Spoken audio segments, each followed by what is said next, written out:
भैया जी कहीं मैं आपका एक बार फिर स्वागत है। बातचीत के सिलसिले को फिर से जोड़ेंगे। एक बात मैंने कही थी और वो ये कि साहस ऐसी ही स्थितियों में परिस्थितियों में खड़ा होता है और वो उसको तब सलाम करना होता है और करना चाहिए। सोसाइटी इसी के लिए है। आज हमारे साथ जो एक खास मेहमान इस सेगमेंट में जुड़ रही हैं उनका नाम है वर्षा वर्मा। आप लखनऊ से हैं और इन्होंने जो काम किया है वो बहुत ही शब्दों में उसका तो बयान हो नहीं सकता। समाज सेवी हैं और एक अपनी मित्र को ज़रूरत पड़ी, जैसा मैंने देखा, रिसर्च टीम ने मुझे बताया, और उसको एम्बुलेंस की ज़रूरत थी, अगर मैं ठीक कह रहा हूँ, और शायद उसने 10,000 रुपये या कितने मांगे और वो अवेलेबल नहीं था। और उस के बाद उन्होंने जो बीड़ा उठाया वो बहुत ज़बरदस्त था। वर्षा जी ने तमाम सारी क्रीमेशन शुरू किए, तमाम सारी चीज़ों को लेकर परिवार में भी हुई होगी बात, और उसके बाद भी वो खड़ी रही और इस गहरे कठिन समय में समाज में एक मिसाल बनकर सामने आई हैं। थैंक यू सो मच वर्षा जी, आज हमारे साथ जुड़ने के लिए बहुत बहुत शुक्रिया। डॉक्टर स्वाति माहेश्वरी हमारे साथ लगातार बनी हुई हैं।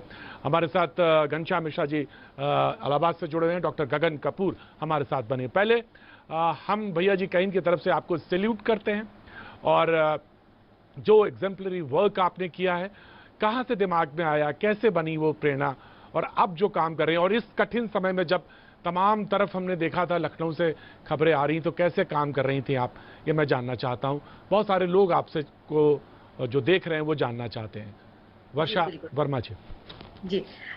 देखिए, अगर देश में विपत्ति आई है, हमारे समाज में कुछ ऐसा घटित हो रहा है जिसमें लोगों को एक-दूसरे की मदद की ज़रूरत है और अगर हज़ारों जानों को बचाना है, तो मुझे लगता है कुछ लोगों की आहुति बहुत ज़रूरी होती है। इसी सोच के साथ मैं मैदान में उतरी थी।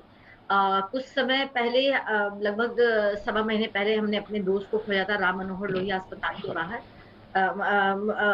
इलाज के दौरान मैंने उसे खोया था और मैं शव के वास्ते जो गाड़ी होती है, मैं उसके लिए लगभग 3 से 4 घंटे तक वेट करती रही और कोई भी लाश के वास्ते गाड़ी वालों ने 10 से 15,000 से रुपए से कम नहीं माँगा मुझसे और मेरे मेरे पास उतना नहीं था कि मैं एक डेड बॉडी के लिए उतना पे करती।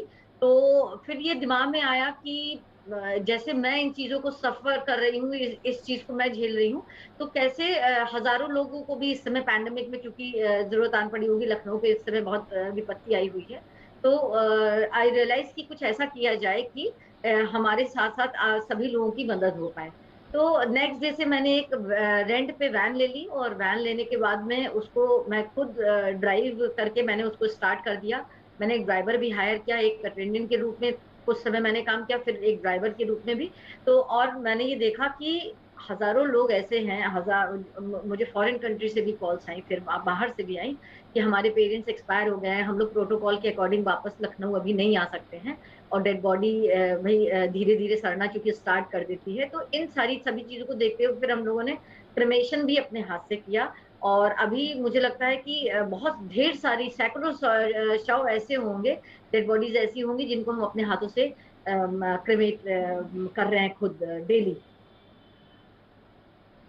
मैं जानना चाहता हूं कि एक सवाल जो दिमाग में तुरंत आता है वो ये कि वर्षा, आप जब ये कर रहे थे तो परिवार आपका और आपके परिवार में आपका को लेकर किसी ने सवाल नहीं पूछा? क्योंकि क्रिमिनेशन एक ऐसी चीज है और वो वैसे भी नॉर्मल डेज में भी लोग सोचते हैं, और कोविड के समय में एक लेडी होकर आप क्रिमेशन के लिए आगे आई। पहले तो मैं कहूं कि बार बार मन करता है कि आपको जितना सैल्यूट करें उतना कम है, जितनी बार करें उतना कम है, लेकिन परिवार के अंदर दूसरा समाज में सहयोग की क्या चीजें बनी, किस तरह से बनी, और आप किस तरह से खड़ी हुई, जानना चाहते हैं।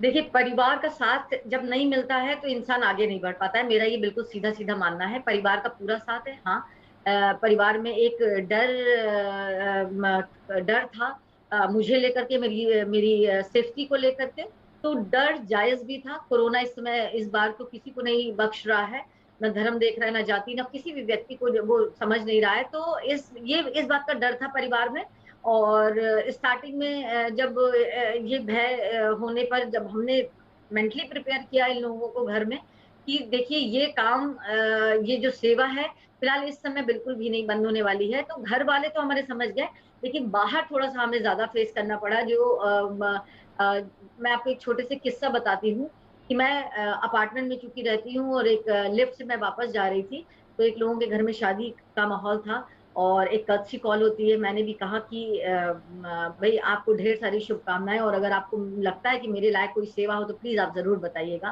तो एक ऐसा जवाब मुझे मिला था कि मैंने एक्सपेक्ट नहीं किया था। मैं शाम को रोई भी थी, लेकिन फिर मुझे लगा कि ये सारी चीजें प्रभु की होती है, प्रभु के ऊपर छोड़ देना चाहिए। ऐसे जो मानसिकता वाले लोग हैं वो हमें वर्षा जी, डिस्ट्रैक्ट वो जवाब क्या करते मिला था जानना चाहता हूं। वर्षा जी, वो वर्षा जी, और कोई प्रोग्राम होता, और कोई प्रोग्राम होता तो शायद वो एंकर आपसे नहीं पूछता, लेकिन मैं पूछना चाहता हूं। समाज को भी तो एक आईना लेके घूमता हूं, तो सबको आईना दिखाता हूं, और आज मौका लगा इस समाज को आईना दिखाने का, तो क्यों ना दिखाया जाए। मैं जानना चाहता हूं कि क्या जवाब था, वो जानना चाहता हूं। सिंपली ये था कि देखिए ये शादी का माहौल है और इसमें तो मैं कुछ नहीं कर सकती। हाँ, लेकिन अगर कोई मिट्टी वाला काम होगा तो फिर मैं आपको बताऊंगी। तो इस जवाब का मैंने कभी एक्सपेक्ट नहीं किया था कि कभी मुझे कोई इस तरह का जवाब देगा। लेकिन इसको भी मैंने पॉजिटिवली लिया और आगे बढ़ गए अपने काम के लिए। अब आप कैसे काम कर रही हैं और आगे क्या योजना है?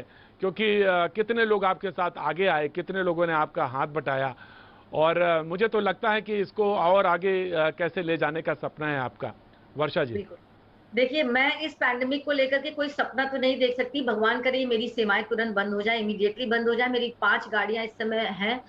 4 शव वाहन लगे हुए हैं अलग-अलग लखनऊ के अलग-अलग अस्पतालों में। एक डीआरडीओ हॉस्पिटल में लगी हुई है, एक राम मनोहर लोहिया अस्पताल में लगी हुई है, एक मेडिकल कॉलेज, जो यहाँ के बड़े हॉस्पिटल्स हैं जहाँ पे भीड़ ज़्यादा होती है, तो डेथ का रेशियो भी ऑब्वियस है कि वहीं पे ज़्यादा होता है। तो हमने ये 3 गाड़ियाँ यहाँ लगा रखी हैं। एक लगा रखी है गाड़ी ऐसी कि पूरे लखनऊ के इंडिविजुअल हाउसेस को कवर कर रही है, जिनके पेरेंट्स यहाँ पे एक्सपायर हो जा रहे हैं या जिनके परिवारों में कोरोना सबको हो गया है, वो लोग बॉडी को छू नहीं पा रहे हैं, तो एक इंडिविजुअल हाउसेस के लिए लगा रखी है। एक वैन, एक एम्बुलेंस मैंने लगा रखी है। वो सवेरे 8 बजे से शाम 5 बजे तक किसी भी पेशेंट्स को इधर से उधर किसी अस्पताल या घर पे मूवमेंट के लिए एक ये लगा रखी है। और मैं तो चाहती हूँ कि ये सेवा भाई जल्द से जल्द बंद हो जाए। ये जो पैंडेमिक है, ये जो कोरोना का कहर है, लखनऊ को निजात मिले, लखनऊ वापस हमारा बिल्कुल, जल्दी। बिल्कुल, ये जल्दी खत्म होगा भी, ये जल्दी खत्म होगा। लेकिन एक चीज जिसके लिए